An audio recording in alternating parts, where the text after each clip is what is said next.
The argument is that marriage is an oppressive tool, which I say, yes, it is. When motherhood became a biological choice for women, fatherhood became a social choice for men. It became socially acceptable for men to walk away from children in a way that it hadn't been before. Those high status men are able to really, really set the terms. If a woman doesn't, say, have sex on a first date, it's easy enough to find another woman who will. So you end up with a slightly artificial level of competition between women who, there are actually enough men to go around, but there aren't enough men that they actually want to be with to go around. And so they're competing for a minority of men who basically have, it's kind of open season. They can demand that their own preferences be met.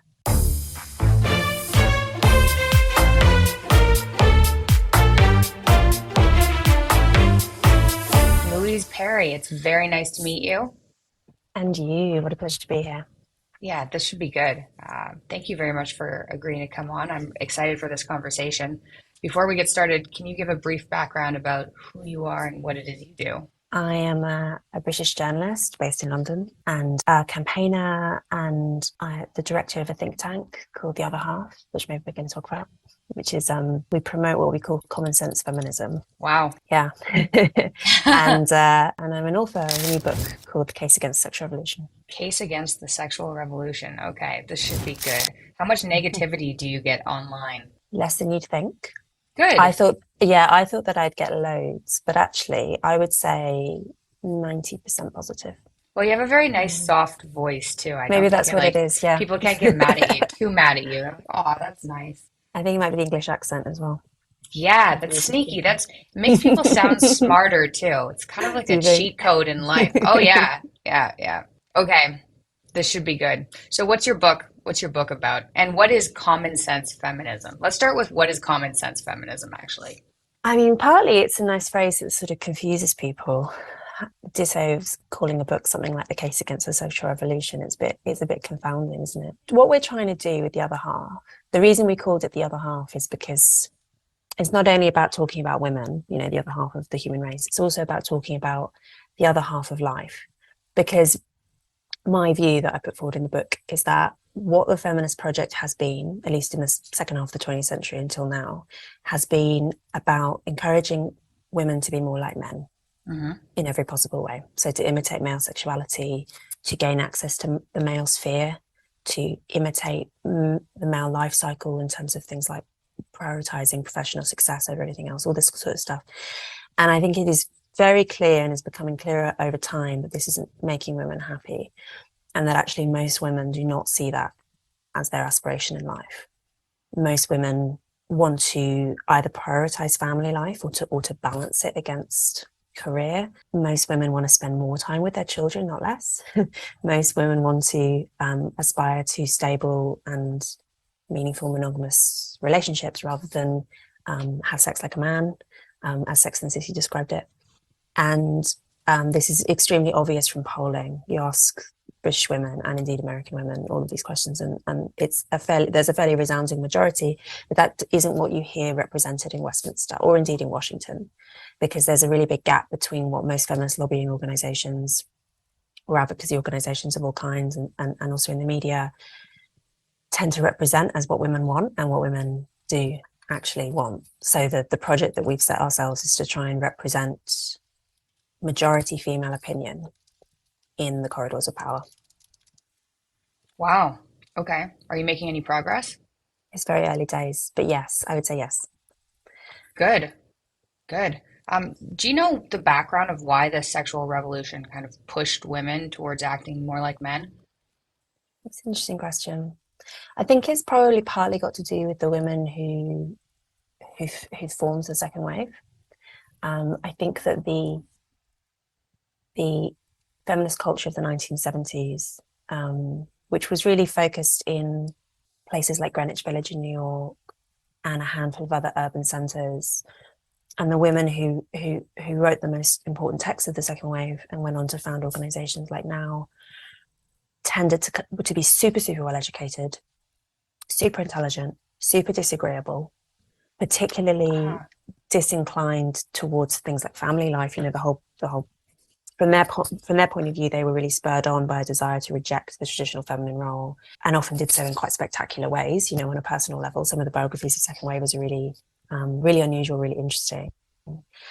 And so they obviously had preferences that are different from average female preferences, which isn't to say that everything that they campaigned for was kind of misaligned with what is good for most women. You know, things like setting up domestic violence shelters or setting up rape crisis centers. My first job working out of university was working in a rape crisis center.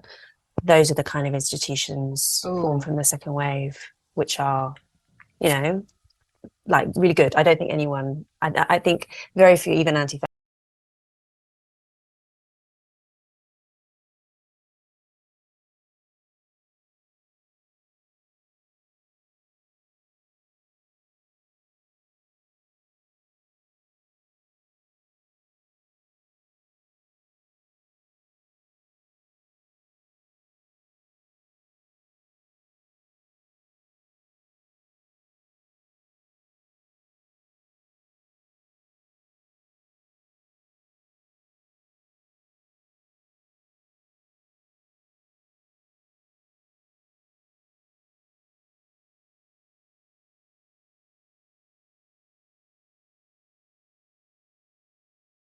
Can I just really quick, you feel free to cut this.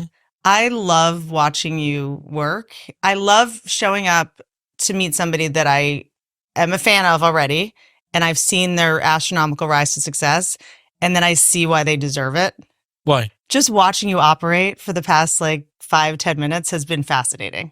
How so? You just care so much about what you're doing, and you're meticulous, but not in a way that's micromanaging and annoying. And the attention to detail is like very intense, but not in a way that's too far, you know? Right amount of autism. It's the perfect amount of Asperger's. I don't know what word we're supposed to be using right now, but it's not lateral moves. It's actually improving things, because sometimes you'll just watch people make arbitrary lateral changes for no reason, just to like throw their dick around or boss someone around or something. It's been like really very endearing to watch. Thank you. I appreciate that. It's really nice to meet you. You too. Travis Kelce, we just saw on the TV outside. We did. Pfizer advert.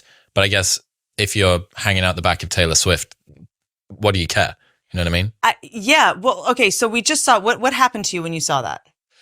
It's just it's so strange to see someone that has so much status and kind of embodies a lot of like rebellious nature, which I think, you know, football players, QBs, that like alpha masculine thing. Pfizer, I mean, Pfizer's brand equity, it's like, it's hardly cool. What's the price? What's the price that makes it worth it? What's the price to someone like Travis Kelce that makes it worth it for guys like you to go, oh, come on, you got dommed by Apparently, a pharma company? One Taylor Swift blowjob. So here's the fucking... Do you think dating her is what influenced him to do it? Get do you on think the being internet. attracted to girls that skinny is a vaccine injury? You were saying before we got started that there's been a big push, body positivity, we need diversity. Barbie movie comes out and Taylor Swift makes $1 billion on tour. It's like, it's just fucking Nazi Germany all over. Blonde girls are back, thank God. The Aryan white dream. No, so here's the real fucking conspiracy, right? Yeah, the real conspiracy is Travis Kelce and Taylor Swift's relationship was orchestrated by Big Pharma because they started dating at the same time that he did that Pfizer campaign.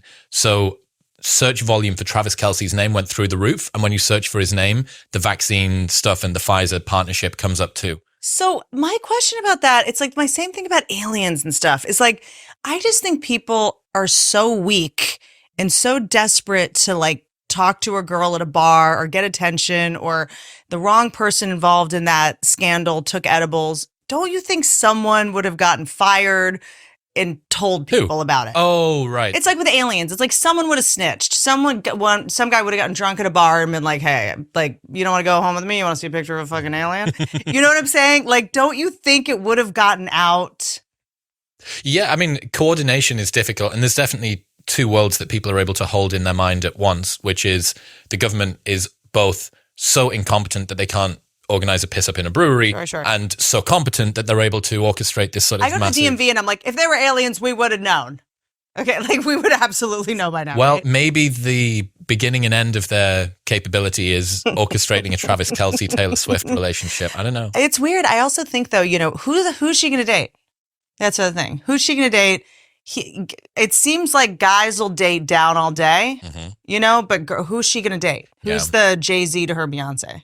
Yeah, rough one. Do you know Meat Canyon? He does illustration videos on the internet. A really, really great guy. And I thought you were talking about my childbirth thing. Come on. I'm sorry. 2.5 minutes in and we're talking about your Meat Canyon.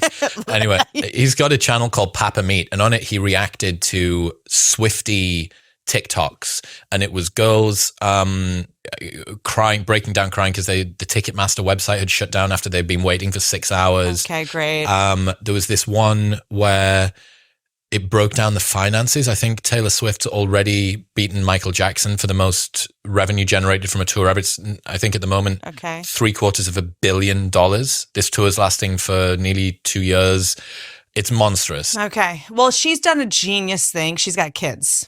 And Does she? Kids, her fans. Sorry, she's not a mother, but she appeals to children in a way that I think so many, and I'm sure we'll wade into this territory in some capacity, where so many female pop stars, it's all about being hypersexualized. And I'm having a boy when I, have a kid, but it's like, there's certain where you're like, I can't let my kid watch. I can't let my kid listen to this. She's done this genius thing where not only that, have you seen her dancing? When I get into the conspiracy theories, I think she's very mindful about not being too overtly sexual. Dials that back. The way that, if you look at how she dances, she's like bad at dancing. It's not sexy. It's like awkward. She looks like one of those balloon men outside of a car dealership. Wacky, waving, inflatable arm, flailing tube man. Yeah.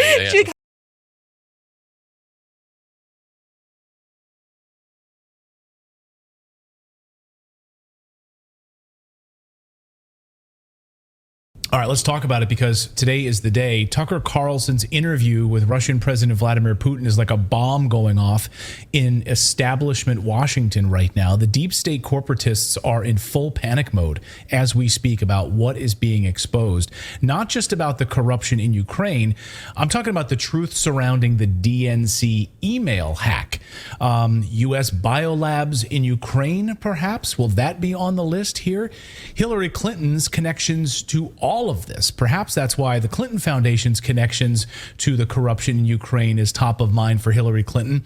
And if you just pay attention, folks, to what's coming, because the Biden administration is pissed and they are going after Tucker Carlson full force. So it's no wonder Hillary Clinton presumably called up MSNBC yesterday in full panic mode and said, hey, put me on television. I'll do an exclusive interview with you guys if you put me on television. And yes, I will talk all about Tucker Carlson. Do you want me to do that interview? And MSNBC, of course, is like, absolutely, we would. You want to come on and do an exclusive with us so you can talk all about Tucker Carlson?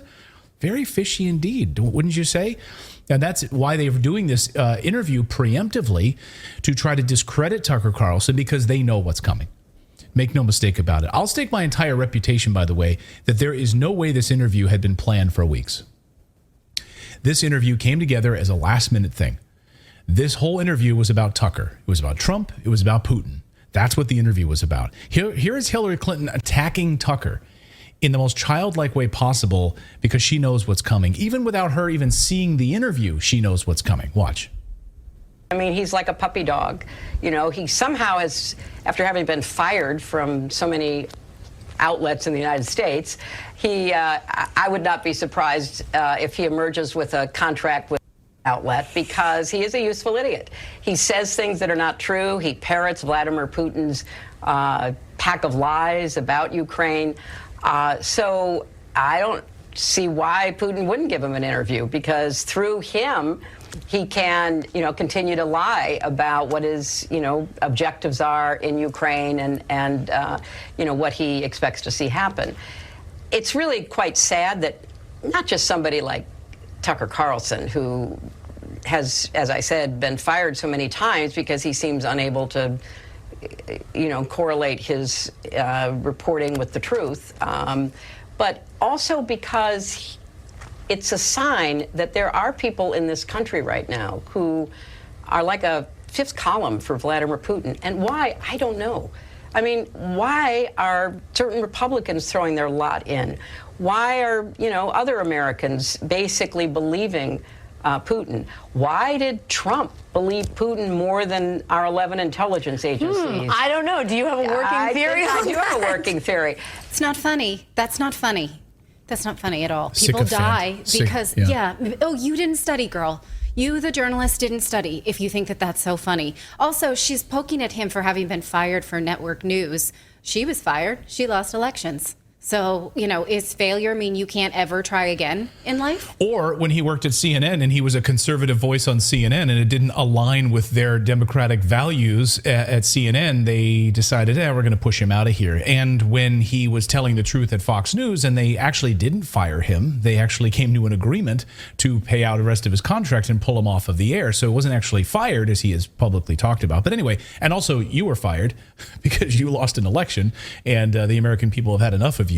So Clinton is in panic mode right now over all of this. She says that Trump and Tucker are basically tapping in right now to this yearning. So she's tying Tucker to Trump and this MAGA movement in the United States, this basket of deplorables, right? So she went on and on and on about this and saying that Tucker he's tapping into this yearning that MAGA Americans want an authoritarian leader, a dictator.